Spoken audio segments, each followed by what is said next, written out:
Hello, and welcome to another episode of the Winning with Insights podcast. My name is Mike. I am the founder of GTM Diagnostics. Today with me is Kevin. He is the Commercial Director Europe for Younium, a B2B subscription and billing solution. Kevin, thank you so much for joining us here today. And before we get started, can you please quickly introduce yourself?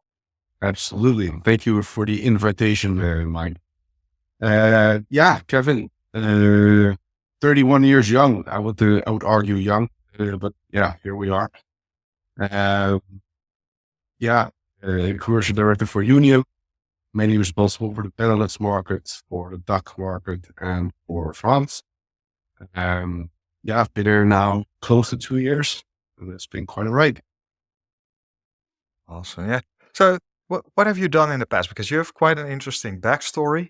So I think it's fun if you can share a little bit more about that as well. Sure.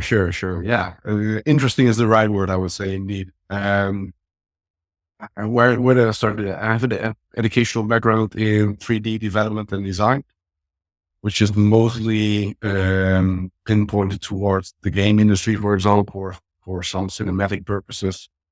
But back then, it was like, let's say 13 years ago since I graduated, and yeah, quite a small market back then.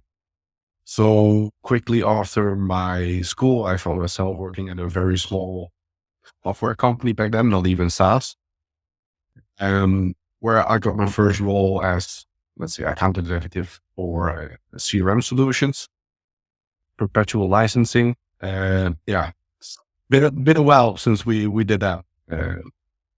Transitioned into different roles in sales for payroll software. Then at some point, I got a more international focus for a CX solution at Leakage. In the meantime, still had a little bit of that dream with the game design. So I started a small company on the side whilst focusing on B2B SaaS, the day-to-day operation. Transition from just being an individual contributor to a more management role.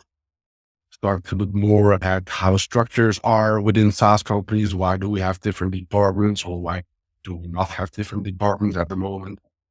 Started reading books, and for the first time started to implement some things around winning by design from Jacco, right? At least with SDR motions, AE motion, and then customer success motions, account management on top of that. Found well for another Nordic company, Ocean. And now it's the turn for Younium. Yeah. That's it. It's been quite a ride. But you've been able to make like the transition from the IC, the individual contributor, to more like a management, and now even like in more of like a lead role. And if we're taking a look at Younium, like who is Younium for, and what kind of like problems does Younium solve for their customers? Yeah, that's a good question, because the subscription management, right? It's a broad topic, and everything is based on subscriptions nowadays. So at Younium, we really pinpoint the vertical of B2B SaaS. I think that's the exact sweet spot where we are trying to focus on. It also has this a very distinguished way of moving, I would say, and operating. What do you mean by moving and operating? In many perspectives. So the subscriptions itself, but also how SaaS companies and their funding rounds, etc. That's really like Hmm. typical for the SaaS market. But especially if you look at the subscriptions, where you and me might think things are completely normal for us. Hmm. In any other industry, that's very odd. I'm not sure, if you look at the subscription like Netflix, I'm not sure if you were able to negotiate on that, then well, if returns, it didn't work out for me. But if you can tell me the ways how you did it, I'm pretty sure. What? I think I've only been able to like negotiate for, I believe, like internet at home. So it was like, yeah, I'm going to cancel, and they were like, no, stay with us. We're Yeah, going to give you something extra. exactly. But yeah, it's the B2C subscriptions, they're often very different, have terms and conditions, of course, but they're more often than not quite simple. So quite straightforward. But as we were discussing, like before we started recording, Younium is there when things become more complex. So what are some typical problems that people or that the B2B SaaS um, companies experience when it comes to like the complexity and especially in relation to like the subscription and the billing, the Yeah. subscription management and billing. Yeah. Yeah. So I'm not sure we have 1 hour, right? But let's fix. So what we typically see is right. Everybody comes up with this pricing model for several reasons, right? The land and expand strategy or whatever it is, something determines your pricing strategy. But sometimes or we encounter companies that on purpose like neglect or disregard a certain pricing model because simply they are not able to handle it billing wise. Often when still is quite dominant, right? In a company that you can still see things with, but for example, like usage billing. Usage billing is something like think of gigabytes or a percentage of a transaction or minutes or text messages or whatever. Because something that's based on a quantity that can differ every single month. Hmm. Right? Consumption billing is also a whole topic at the moment, or whole Yeah. month at the moment. Some companies, they do want to do that. However, they just feel like at the stage we're in, it's becoming way too complex to incorporate that in an existing billing engine. There are indeed, right, the complexities of B2B SaaS. Let's take a typical like customer or Younium or B2B SaaS company is that they have certain components. So within a contract, let's say an onboarding fee. Then there's a software license that is right invoiced for 12 months upfront. Then maybe on top of that, there's features. And on top of that, there is indeed a usage component, et cetera, et cetera. Well, that's already fairly complex. But then when you take it to the step where it should be invoiced from a different legal entity in a different currency, then maybe charges do not align with the start date of the contract. So what can happen in B2B SaaS is where you buy a solution, you pay the onboarding fee initially, right? The 12-month upfront license comes into play. Then the onboarding starts, and after 3 months of implementation, the solution is live, and now feature X, Y, and Z are actually being used as well, and they are consumption based or they are also 12 months upfront. So charges that do not align with the initial contract, again, that adds more complexity. Hmm. But then when it really gets complex for B2B SaaS companies is that now this customer is so satisfied that they want another feature or they want feature X and for 20 seats instead of 5. So midterm of the contract, you are changing, upselling your products, never downselling, of course. There's no such thing Hmm. as or churn B2B SaaS, right? But change management during a contract. That is Yeah. definitely some that adds complexity.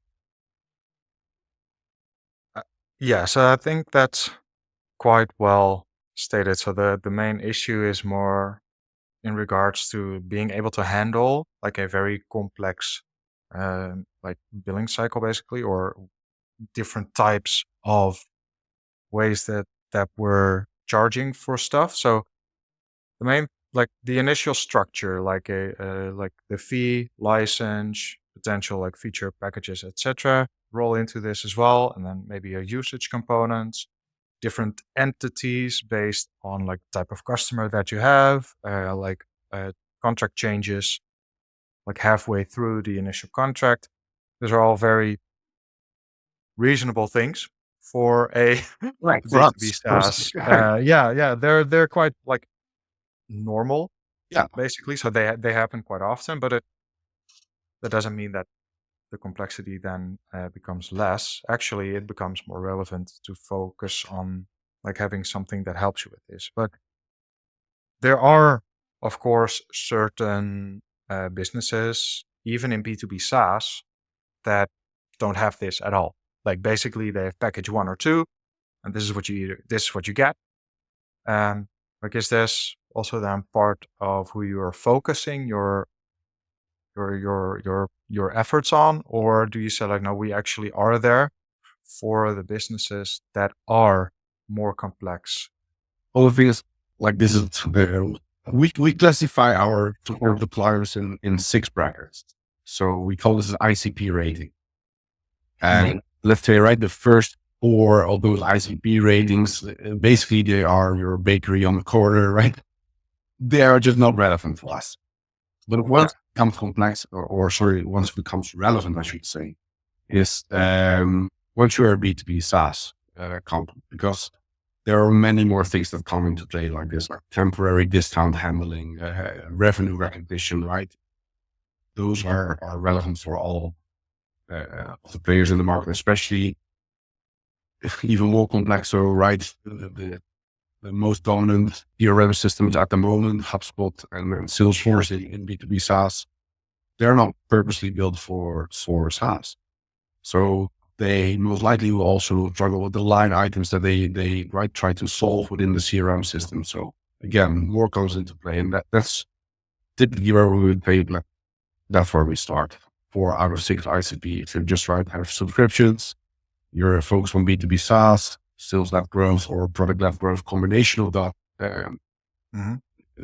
That's where it starts. But we say you're a 6 out of 6 ICP company when you have all of those components on top of that. So one, the CRM system, right, that cannot handle it, to all the components that we just spoke about. And on top of that, when there's usage billing, and then if all of that is in an international focused area, that's where Mhm. we feel very comfortable. Yeah. That this is quite interesting because to me this sounds a little bit like there's like one, there's like a technical component to this, like being able to basically send out the right invoices at the right time to the right people or entities. And then there's like a process thing as well, where most of the most of the tools or processes that people use are not equipped to handle all of this complexity, or at least they stay away even from complexity because of this. So,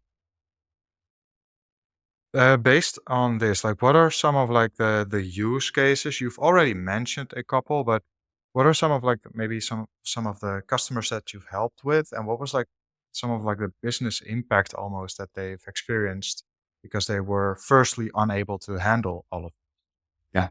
Um, just thinking out loud of some actual cases. I know we did a business review with I think it was a Swedish customer for Yard, and had a huge amount of manual labor reduction. Uh, you can imagine, right? So there are 2 perspectives to this. One, you are a first time buyer. That means most likely you are running your subscription right now in an Excel sheet. Secondly, you are a second time buyer. You already have a subscription metric in play, but it was not purposely built for B2B SaaS. Um, right, different perspectives to that.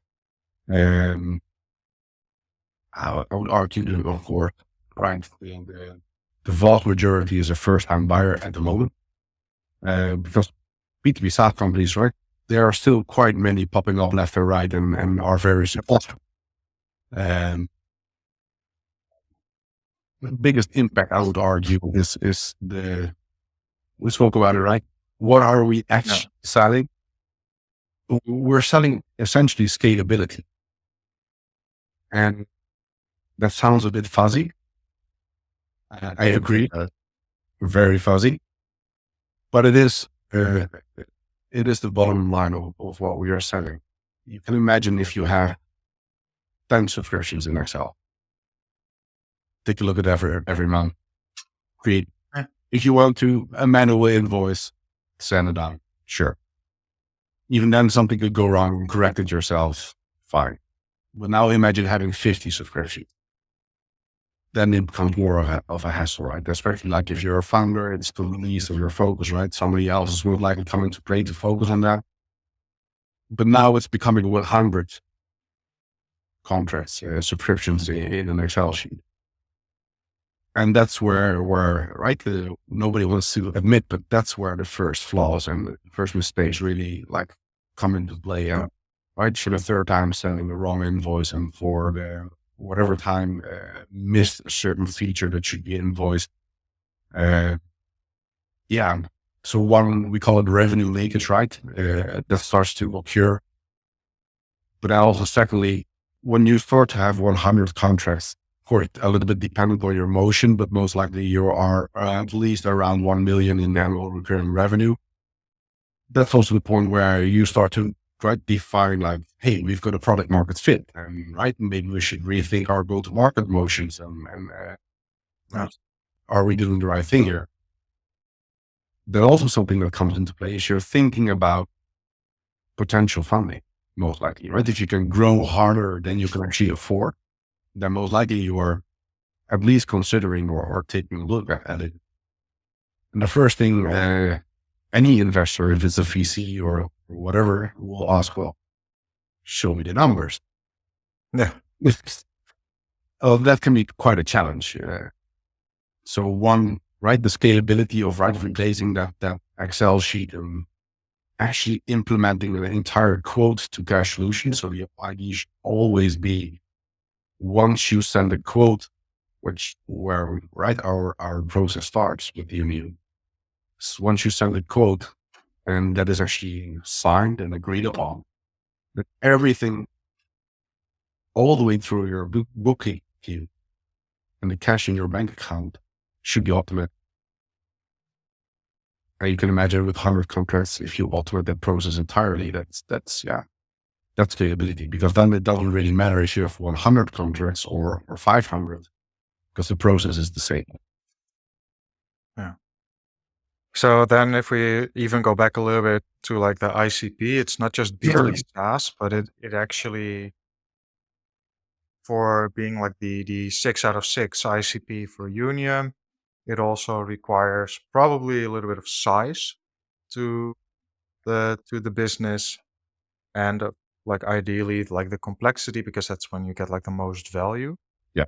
And I really like that you mentioned like the scalability, because I don't think a lot of people think about this when you're thinking about scaling your business. Is that like, yeah, of course you need to be able to handle, like, you need to increase your leads, your sales, and your product, etc. But like the way that you collect money basically is also a very big part of like the process of scaling up. And the leakage, um, yeah, I think that's can be, well, hopefully that doesn't happen too often. Is this something you see a lot, or? Well, of course, right? Yes, we do see it. We do encounter it. Every company has some form of it. But again, like let's take the example with 100 contracts, right? And do 1 million ARR, for example, and your revenue leakage might be overseeable, right? Mm-hmm. Now imagine doing this, which we still see on occasions, doing this with 1,000 contracts and doing, let's say, at least about 5 million or right, maybe even close to 10 million ARR. Then having a 1% revenue leakage yeah.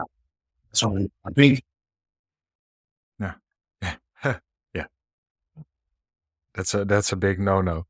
yeah, So that is quite interesting, because like I'm not very familiar with the entire finance thing, right? So I would not be your like persona uh, probably to talk to. Um, but what are like some of the misconceptions that people might have when it comes to what you guys are doing? yeah, it's, so when I was right, of course, I was involved in some fintech companies in the past, but I was surprised like how many misconceptions when I joined Younium, how many misconceptions there are about this topic. And even to this day, it surprises me, right? I think in a certain level of accounts, then yes, people are very aware of subscription management solutions, but we're not the only subscription management solution in the world. There are a few, many, but there are a few. Um, but how you behave as a company, as a B2B SaaS company, you can behave in many certain ways, right? It has all to do with your go-to-market motions. Yeah. And how easily some people assume that certain their solutions are just the one solution in the world and they should go for it. Because another B2B SaaS company is a customer there as well. Well, that's not necessarily right. Like one B2B SaaS company is not the other B2B SaaS company. Although we are in the same industry, there are many differences, right? Are you handling a lot of credit card payments? Are you internationally focused? Are you doing business in the US? All of these kinds of things come into play. What's your ARPA, right? The average revenue per account. That determines what kind of billing engine you need. So that was one misconception. Secondly, the biggest one, and that we see a little bit in, let's say, companies from 1 to 10 million ARR, they all run into the same problems. They all do. But they are not aware that the subscription management solution is such a broad solution, an impactful solution. Because if we talk about subscriptions, you literally think, right, start date, end date, revenue in between, invoice moments. Done. Yeah. Otherwise. But again, as I mentioned earlier, it's all about, right, the quote to cash process. And the earlier you start with the quote to cash process, the better you can streamline it and automate it. So there's also companies that come to us. We're looking for an invoicing tool. Sure. Why? Yeah, our invoices look a bit weird and right, we've got some complex things. We need an invoicing solution. Mhm. I'm sometimes surprised that, and maybe it's right, I'm biased and with my nose in the butter every day. But an invoice is merely an outcome of an entire process than it is a process in itself, right? It's a simple outcome of something. And often people tend to focus on that invoice part and maybe even the ERP side of things. However, if you start to look at the process itself, then it's much broader impact that you're going to streamline. Hmm. I never really thought about, but like being so invoiced focused that is like, yeah, it's a step in the entire subscription management process. I Like would from argue it's simply an outcome. yeah. And what I also think is quite interesting, like the business model aspect of this. So we take the go to market motion. Yes. Let's park it because it doesn't like that's the way that customers come in, and of course, like depending on how they come in and how you are able to like land, expand, upsell, growth, whatever, different. But like the business model that you have, like people are think that like B2B SaaS is the business model. Like it's the yeah you run a recurring revenue business, and basically you have usage or you have seats.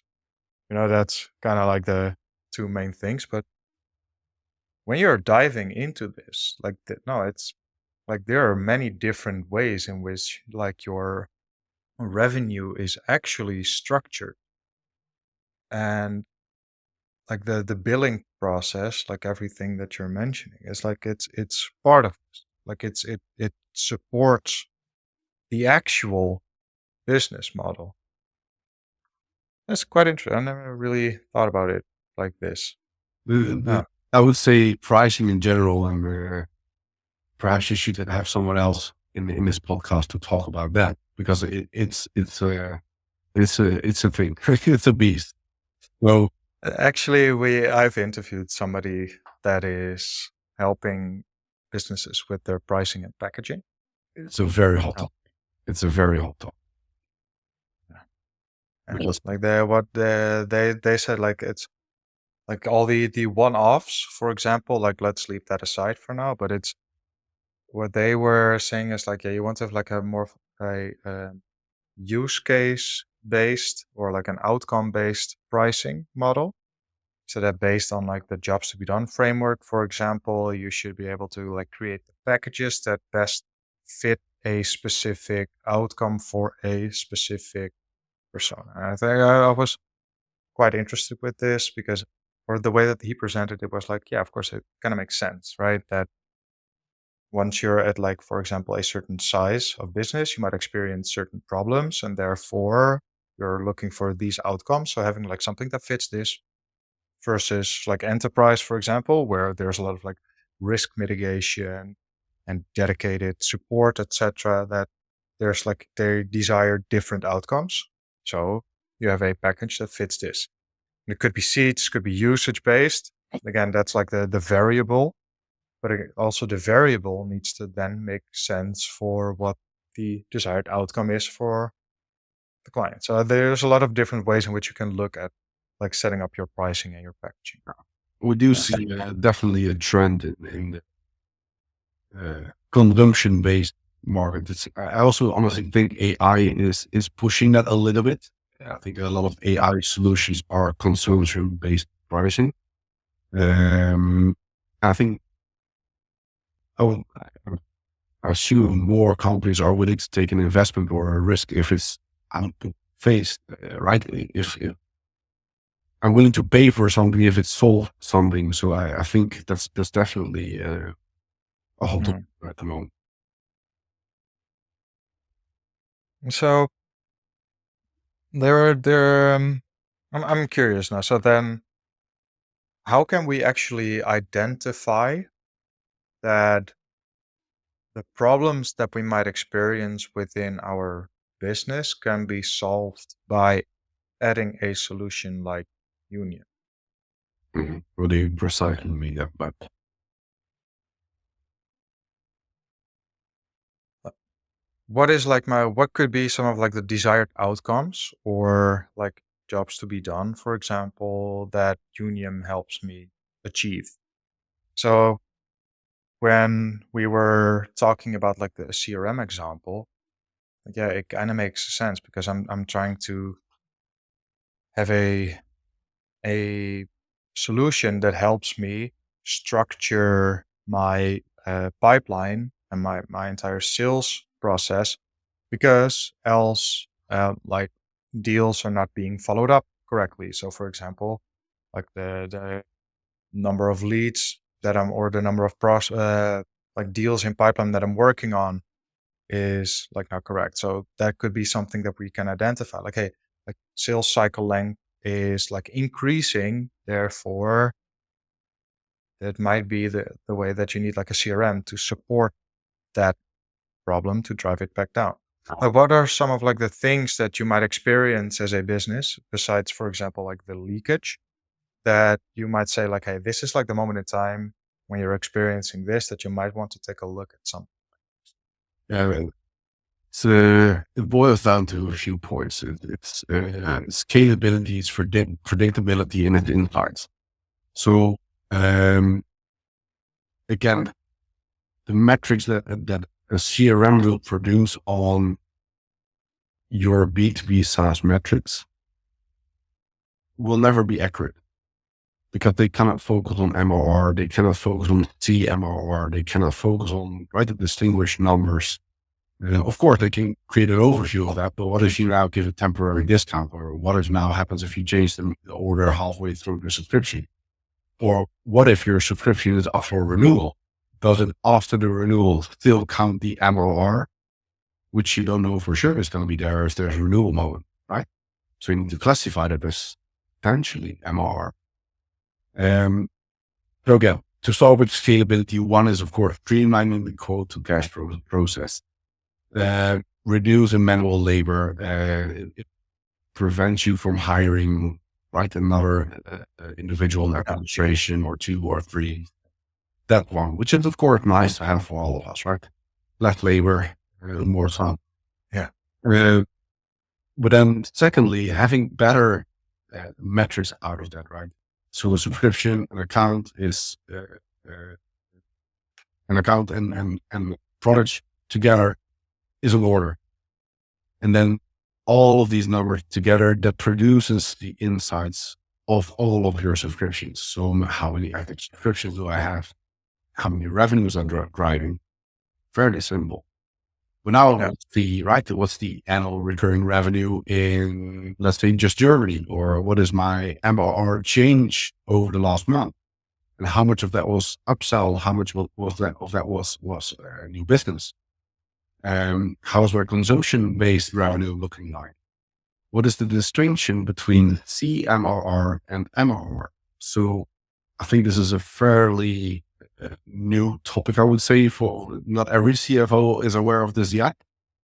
It's What is CMRR? Can you elaborate? absolutely. So it's the difference between monthly recurring revenue, MRR, and CMR is contracted monthly recurring revenue. It is basically the contract that you sign up on minus temporary discounts. Again, temporary discounts is something that's very common in B2B SaaS.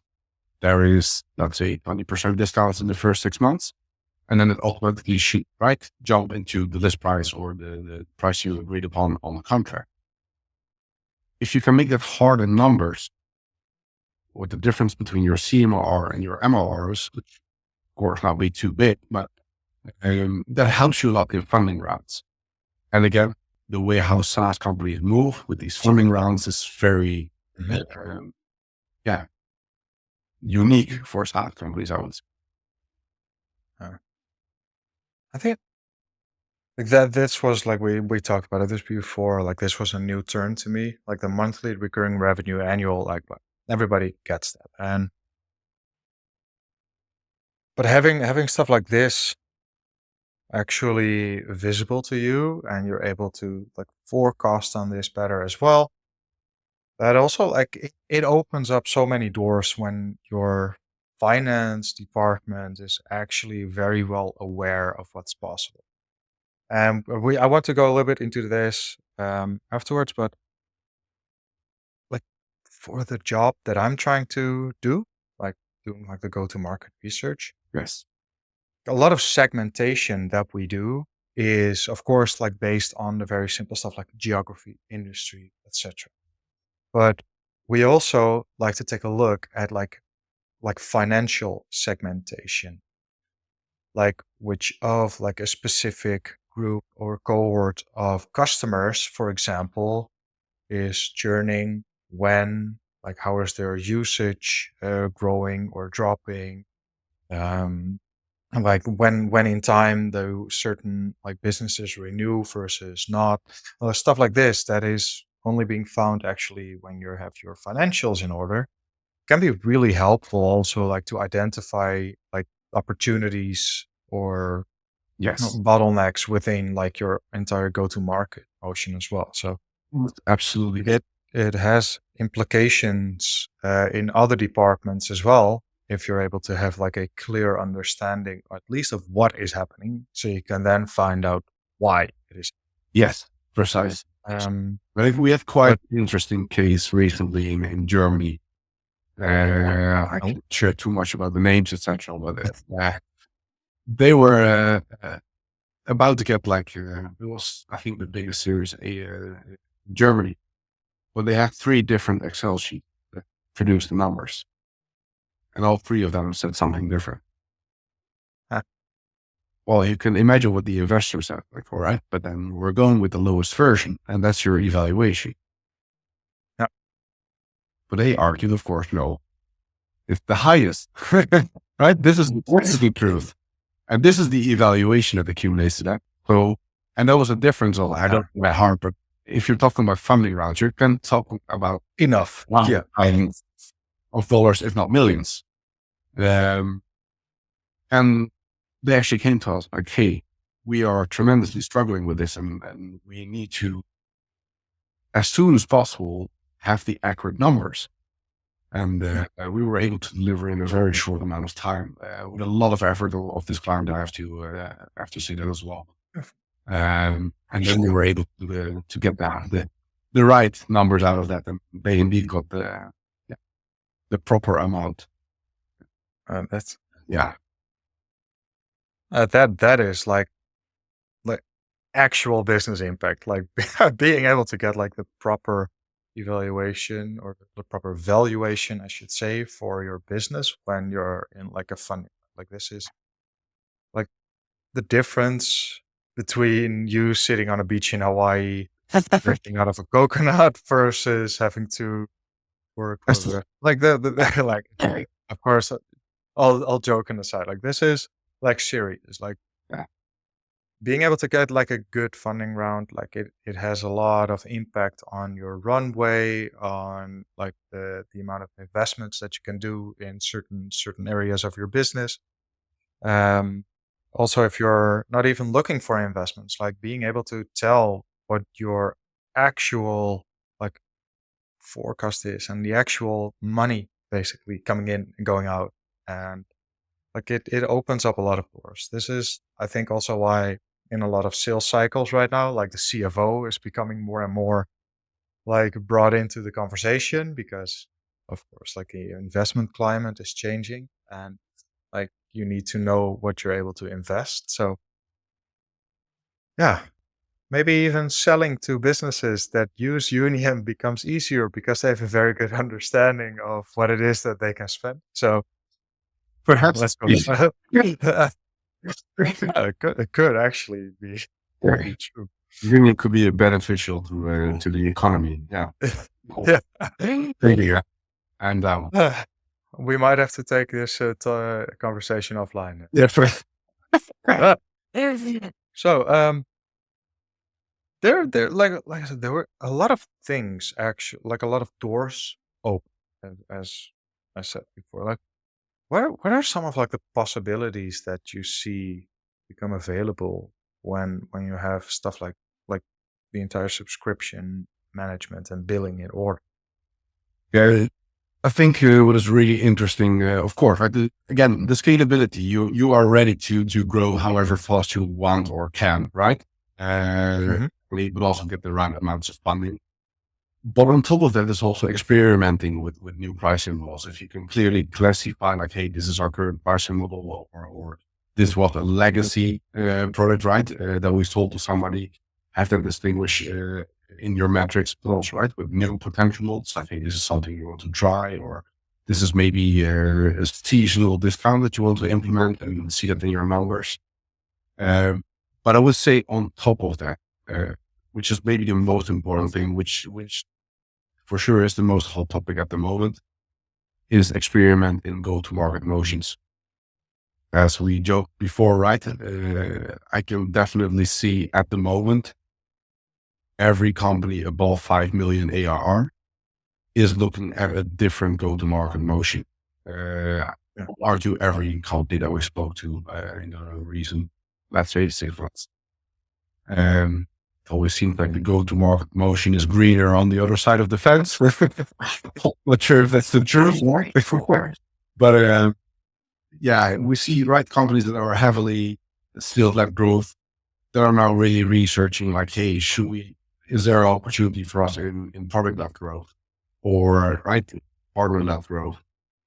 But the other way around, we see a lot of companies that have been heavy on PLG, product-led growth, and are now really doing research like, hey, should we do more with enterprise sales with a sales-led growth motion? And again, if you think of this subscription management being the core of your revenue engine, essentially, right? That is where all your numbers, your contracts come together, and right, your invoices go out. I would not strongly recommend to implement two new go-to-market motions if you don't have the latter parts of your company in the automated order. Can you imagine what happens if, let's say hypothetically, right, we're a company of 3, 5 million ARR, still that growth. We're doing well, but all of our contracts are still in an Excel sheet. And then somebody brings up the topic that, hey, I think we should start with a PLG motion. Well, right, PLG, lower ARPA, most likely more velocity, higher amount of new customers. Well, if that's going to land in your Excel sheet together with all your sales growth contracts, yeah, there's scalability. You're essentially not able to handle that. And then the other way around, if you got very simple subscriptions from a PLG motion, and now you want to go for enterprise, yeah, you're running into very complex contracts, maybe multiple years contracts with charges and special discount tiered pricing that goes down over brackets. Yeah. You're not used to that from your PLG motion. And I think, right, again, I had a revenue architect course a while ago from Jacco. It's very distinguishable that companies above 3 million ARR have one go-to-market motion and then start to consider a second one if re-implement. If you look at companies from 15 million ARR, they most likely have already 2 or at least 3. At least 2 or right now looking at 3. And again, that's where it starts to, you really should have a subscription management solution in place before that. And ideally, it's something that's developed for your core business, B2B SaaS. Again, like it comes down to like the scalability, but I think we might be able to like even call it not just scalability, but we might even want to add like the flexibility as well here, because when we're talking about experimenting with different pricing and packaging, adding like maybe a different go-to-market motion, being able to handle not just the pricing, but like the business model, like changing from a seat-based to a usage or consumption-based pricing, having different components that come into it, like setup fees, like a general license, perhaps like based on feature packages, etc., and even adding something like a usage component to this, having to be able to maybe, if you're actually selling to enterprise, and they have all these different entities in different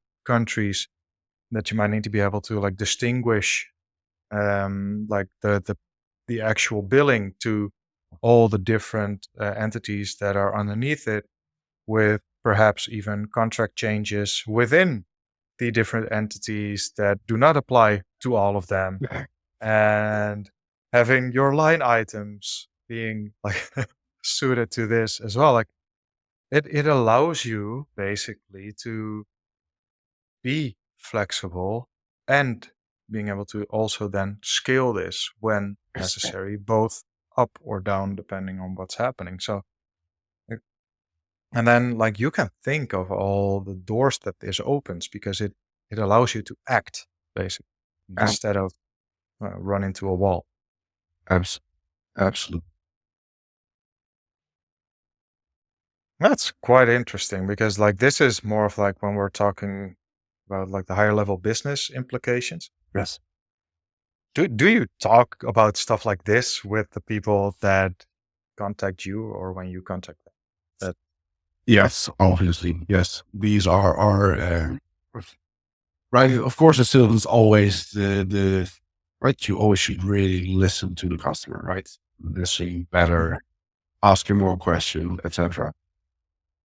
But sometimes it's really hard if a customer is in the, let's say, a 2-3 million ARR, which is where most of our customers are, position, that they already have to make decisions for when they are in the 10 million ARR stage.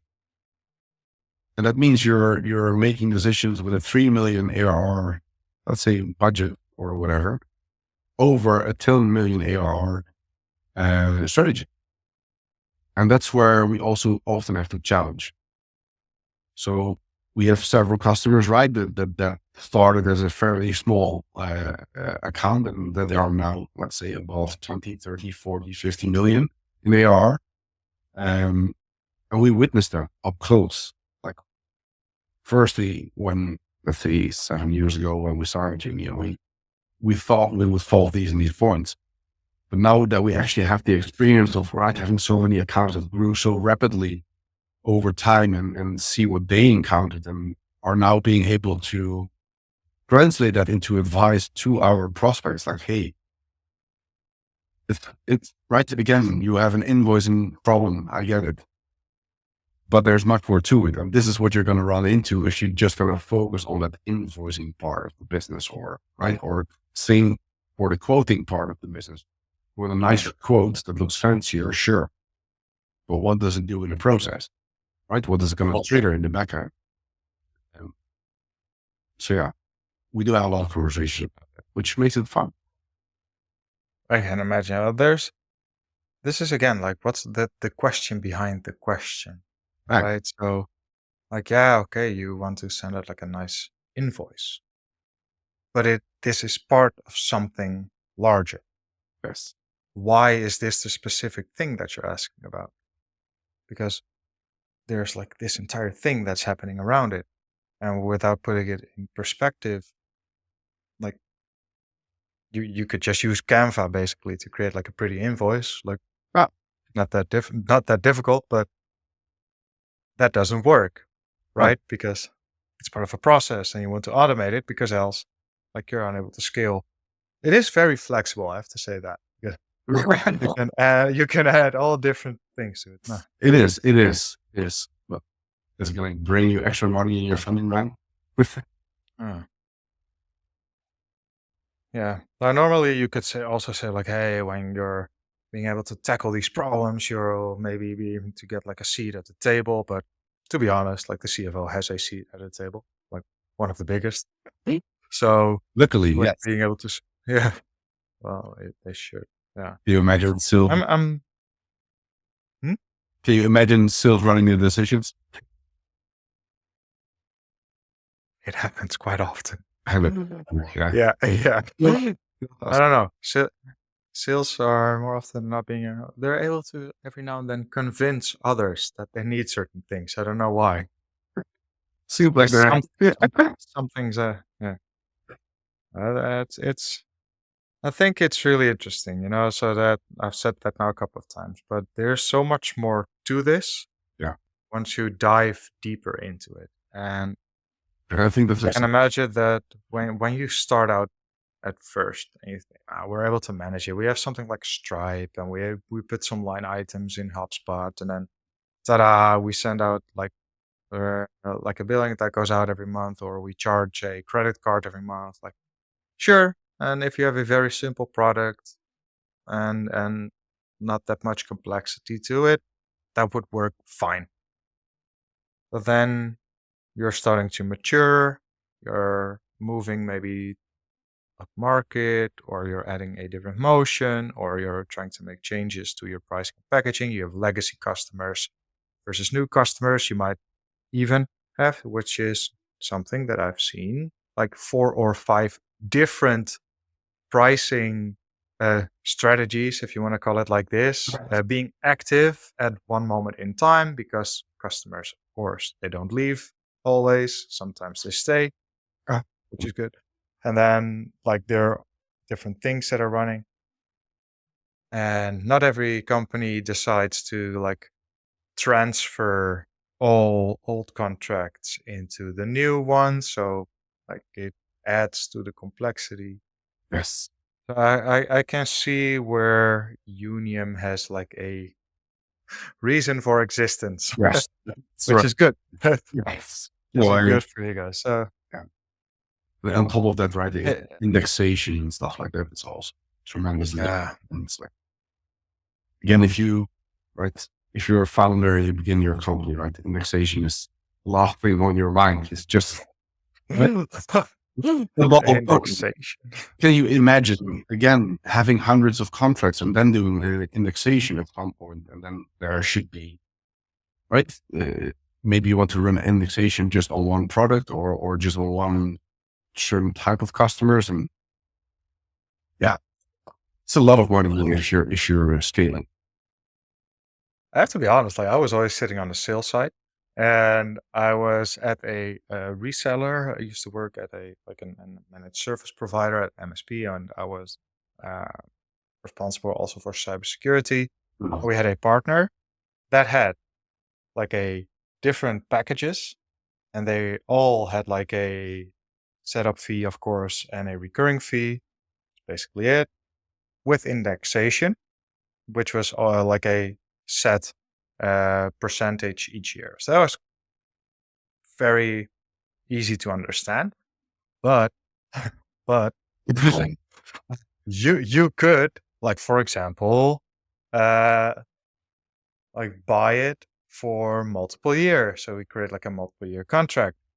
And then like we could do something with the indexation or stick with like the first year pricing.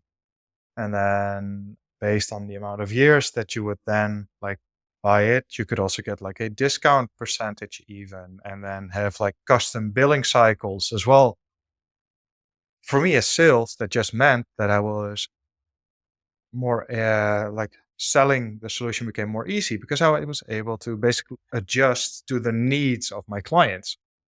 But I never really thought about the complexity I was creating for like the people behind me, which Exactly. is I think well, a lot of salespeople don't think about that.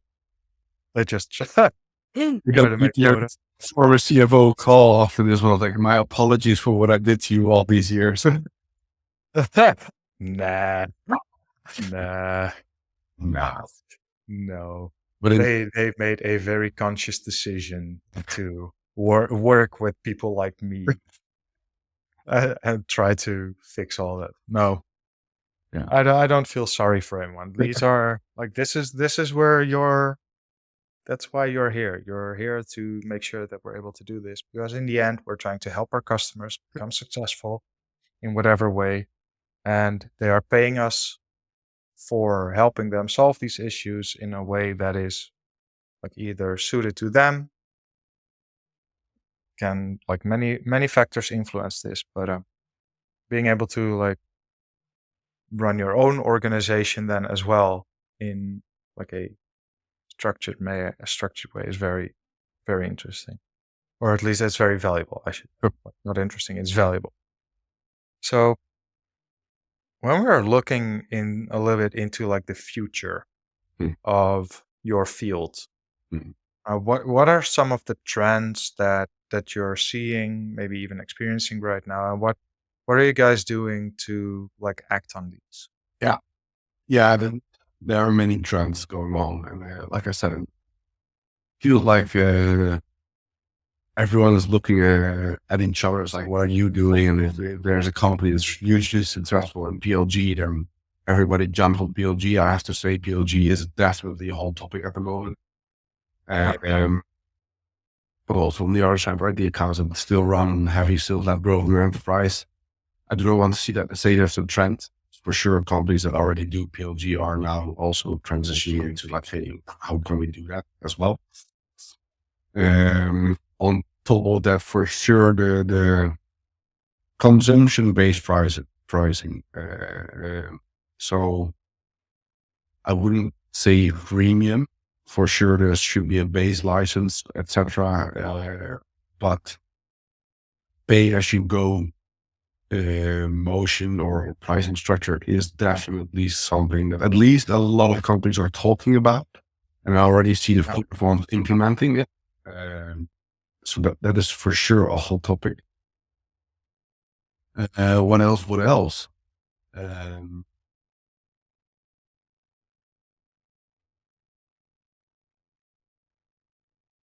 I would say those are for sure the two that keep popping up at, let's say it for sure, every single day at the moment. So Yeah. that is a trend for a longer term period now. Now, well, with like the changes in go-to-market model, I can understand that, so because it's like, look, we're doing this one thing, and we might be able to get additional revenue when we also do the other, Yeah. because we serve different customers with this each motion. Depending on whatever, like this probably works better. Um, And if you followed like the revenue architecture, depends of course on like the ACV and the type of customer that you're trying to sell to, complexity of the deal as well. Uh, and then like from a PLG self-serve to like low touch, medium touch, high touch, ABM, dedicated touch, or these are th- those are them, Yeah, right? yeah, Like the absolutely. Very awkward. Yeah. yeah, I think this should have comes to play on that. So we all talk about, let's say, PLG in this case, and it starts to become, again, like we talked about earlier on B2B SaaS, everything's just, okay, now it's PLG. And this is how you should do PLG. But I think from my perspective and what I see, because I see so many of it, is that even PLG is a whole nother topic to talk about. Because oh yeah, what do you want to achieve with PLG? Is it reducing customer acquisition cost, right? Like getting new clients for the lowest amount of cost possible, which is for sure an incredibly hot topic because the cost of growth have never been that high as they are today, right? If you look around you, I know. ad spend has never been so expensive. Salaries have never been so expensive. So fair enough, we need to see a way where we can Mhm. grow in a more sufficient way, or I should say efficient way, in terms of customer acquisition cost. It could also be a question like, do we want to reduce the customer retention cost? So do we want to spend less time on existing customers with account management and customer success? And do we want our customers to do the upsell themselves? That's also a PLG mode. Um, Yep. so always the question around that PLG is, what do you want to achieve? I've also had cases myself at other companies that we jumped up on is we didn't necessarily, we created the PLG motion not for the sake to close accounts, but to get better accounts into a demo phase. So you were just able, right, to get your account on our website. You could just subscribe to your environment and you were clicking around and it was quite a fancy solution. So people were like, this is cool, it's cool. Oh, but now it's complex. And we could, right, spot that moment. And then you would get a pop-up like, hey, Yeah. You're what now a product qualified lead. Yay. would you like to have a demo of one of our specialists, right? Um, hmm and I think it's highly dependent on the type of product that you're selling, the market that you're selling it to, and what would work out best for you. But I think Yeah. it's important to have the distinction. VLG is not simply drag and drop and it should work for you. I think there's a lot Yeah. of thinking about what do you want to achieve, what is realistic to achieve. For instance, for Younium, I don't think it's realistic as in tomorrow, here's your account and go live. I think it's far too complex for that. Yeah. So with PLG, I have an issue with PLG. I don't think it's a go-to-market motion Uh-huh. because the product doesn't go to the market to sell itself. So you need to have a way to bring customers in. Like you need to go to market in a different way through marketing, sales, partners, whatever. It is how I see it, like a more of like an onboarding, retention, expansion motion. Because you once they are aware of your solution and they want to take a look, they're in.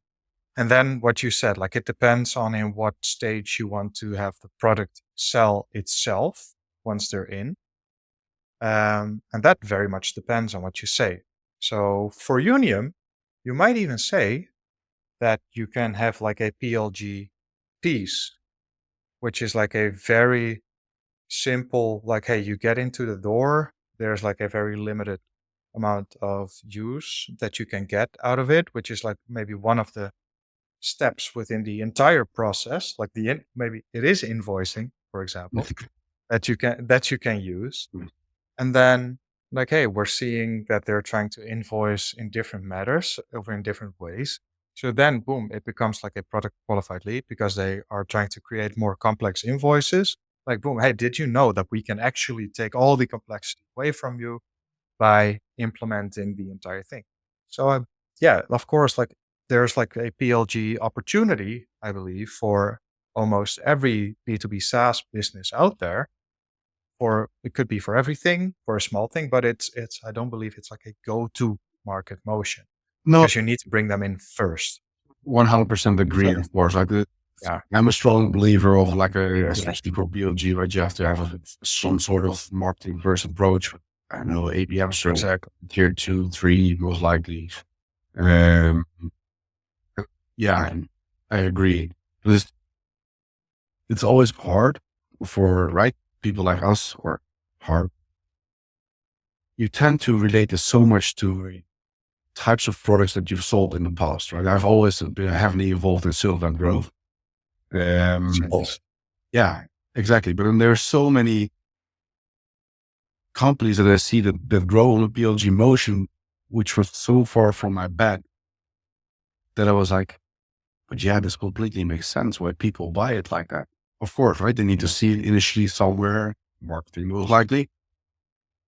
But I would also not want to talk to 5 people to get a new, what is it? The name something PLG. Cannot think of it. Like Like, a simple project management tool for yourself. Like I get it. I think it's like the risk adjusted value that so it's like if it's a very high risk investment that you're making. So for example, something that is tackling my entire subscription management and billing for my 5 million ARR business. Like this is something that I need to have a very, very high level, like degree of trust yeah, before I hand it over. And you exactly. build trust through, of course, marketing and sales and whatever. Um, but yeah, just dropping in and saying like, "Hey, connect your payment account and like go ahead." I'm sorry, but like we're talking about like the basically the existence of our business when Yes, this goes yes, wrong. So I need to make sure that this works, and this is where you can then come in and help them see that like the risk is fairly low and the value is very high. So it's yes. risk adjusted value. For like a project management tool, if I go in and I don't like it, yeah, okay, I'll cancel. No harm done, basically. So this is also where like depending on like the use case, Yeah, the risk attached to it becomes very important to decide what type of motion you might want to yeah. like stick to. Yeah, so very, very fun conversation. It's a little bit different than conversation that we're talking about right now, that we're having right. The other thing, the other trend is the seed. Often, like it's seed based, or it's like a consumption, as you called it. Uh, there's, I believe, the guys from Pavilion said this. That is consumption based, actually recurring revenue. Uh-huh. Uh-huh. So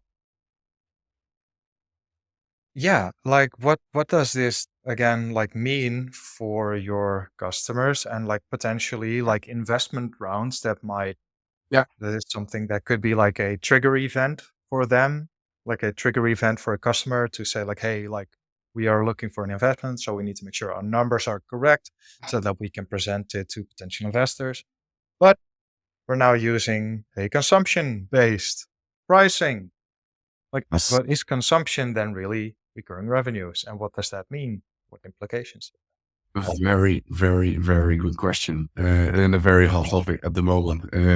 Indeed. Yeah. So no, the bottom line is, as today, VCs will not see it as recurring revenue, but reoccurring revenue. Yeah. Very important to know that. Yes. But on the other side, I think, this is a complete assumption.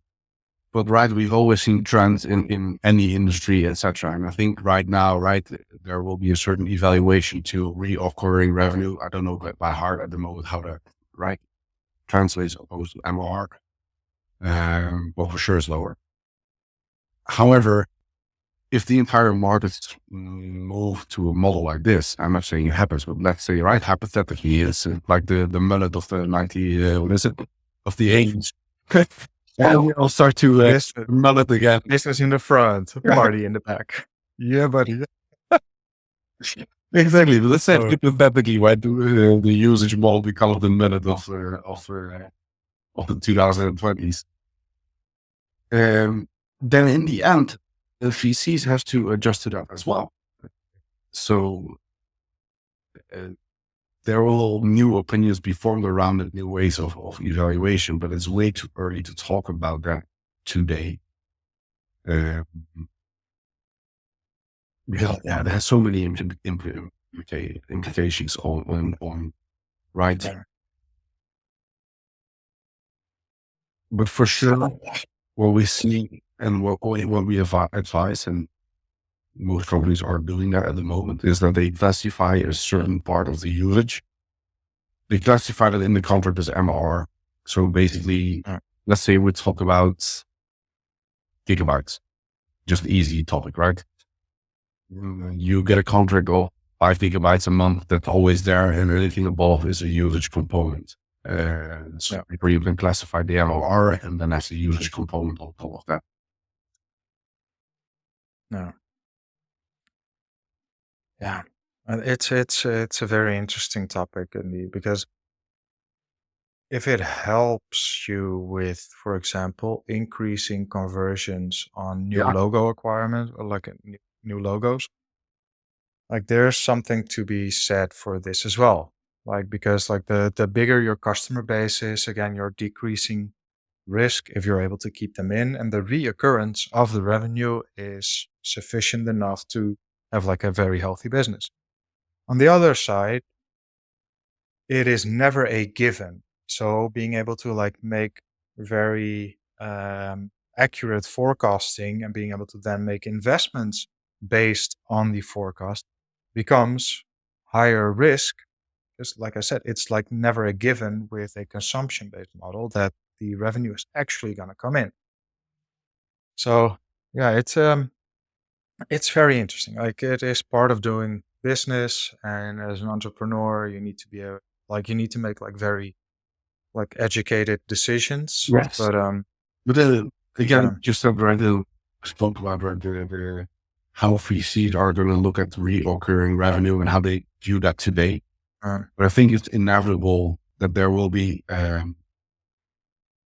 relate something related to your customer acquisition cost, your growth rate, and right then reoccurring revenue. I can imagine if you choose a reoccurring revenue model, that your growth rate, because right, you're basically free to use, so you should be able to acquire a lot more companies at a much lower customer acquisition cost. And that also is a form, right? hopefully, Yeah, hopefully indeed. But it also determines, right, evaluation, like how fast can you grow versus, right, well, if I spend €1 on sales and marketing, how much is that going to provide me in terms of revenue? And especially in that, because they'll assume you are in a low ARPA zone, the more numbers you get in, right? If you got 50 accounts that show this, then yeah, what does it really say? But if you got like 5,000 customers, or maybe 10,000 customers, and you can display their behavior in usage, etc., and trends and areas, or all of that, then it's lesser of an assumption, but more really spotting trends, right? More data is more accurate uh, insight. a lot of fun stuff. Yes, indeed. I agree. Hey, we are coming towards the end now of the interview, and like I think that we can like talk about all these different topics for like the entire week, Yes. maybe even longer, because we're going to repeat ourselves quite often, which is something that people do when they're in sales. No, yeah, it's a very interesting proposition that Younium has. Like looking at like the B2B SaaS subscription and billing field. I think you have a very, very clear like value statement basically. And like the fact you also like you work with like the ICP rating, which also like it tells that you kind of like know who your sweet spot, like where it is. I think the problems that you solve are becoming very apparent when you're growing and you have like a complex environment, because then basically like you'll understand why this is an issue. A lot of manual work, perhaps even some leakage, not being able to like very well tell what your actual numbers are and like the nuances in the different ways that you can basically report on them. Being able to like then and therefore like you're become like the ability to like experiment with your pricing, your packaging, being able to handle like very complex situations. And yeah, it's something that is I think that what you guys are doing is very important for like the actually being able to scale your B2B SaaS. Hey, this is also, I believe, the name of a different podcast. Uh, oh no, that's called Grow Your B2B SaaS Oh, is that? by Jora. Could be Yeah, awesome. I know it is because the guy is also coming on my podcast, which is very nice. Like it's a small teaser.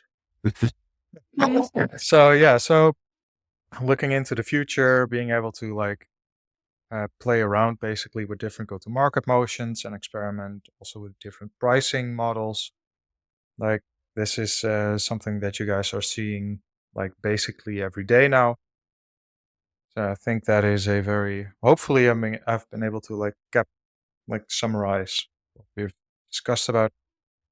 Anything that you would like to add to this as well? Good question. No, I think we spoke about a lot of relevant topics. I think this is Oh, yeah, a lot of what we see yeah. happening in the markets. So basically, every B2B SaaS founder in Europe is going to listen to this. And when they're up to like 1 or 2 million in ARR, maybe even a little bit before this, what is the best way for them to basically get in touch with you guys? With us, I think via the website, it's fairly easy to just request them down, and based on your geography, you will get the right sales individual from. Yeah, but you always feel free to drop me a message if you just have questions about this industry at all. If you're just not really like sure if you're ready to buy anything, I'm still willing to have a chat, of course. That's cool. I'm going to make sure that all the information is in the show notes so that people can find you easily and find Younium easily. Kevin, I always ask 2 questions at the end of each episode. Let's go. So, if you were able to get like back when you first started out working and then tell your younger self, so young Kevin, small cat, hey Kevin, this is one thing you should stop with immediately, ditch it right now, and one thing that you should definitely continue doing. Oh, this is so good. I wish I thought about this before. One, On the spot, it's way more fun. yeah, one, stop overthinking. Stop overthinking. If you'll get there, you'll get there one day. That's for sure. One, I would actually do more. Relax, go out, go to the forest, go Oh, work. good. Yeah, Yeah. I think, yeah. Or would I do it differently? Maybe not. Maybe not. You might have put all your money in Bitcoin when it first started out. Well, that's true. Hey. Yeah, that's one thing for What sure. would you say to yourself? Ooh. This is the first time somebody like throw this question back at me. Should I answer it right now or should I save this first? No, it's so what I would tell myself to stop doing is kind of difficult because it's like all the mistakes that I've made in the past actually like culminated into what is right now. I agree. Yeah. But I would say to myself, um, stop trying to do everything by yourself No. and find people to do it with. Mhm. That is I think like the biggest thing that I would try to change and keep on doing is like always learning. Like I've been a very like curious and nosy person. When I think something is interesting, I can really go deep into this, and I really like that about myself. That is something that I will never change. Always be learning. Solid. Thanks. We're gonna keep it at this. So for everybody listening, thank you so much for sticking with us to the end. If you want to learn more about subscription management and billing, please contact Kevin. I'm going to make sure that you can find them easily or find him easily in the show notes. Kevin, thank you so much for sharing your story, your expertise, and your view on what the things that are happening within your field. For now, everybody, thank you so much, and until the next episode. Bye bye.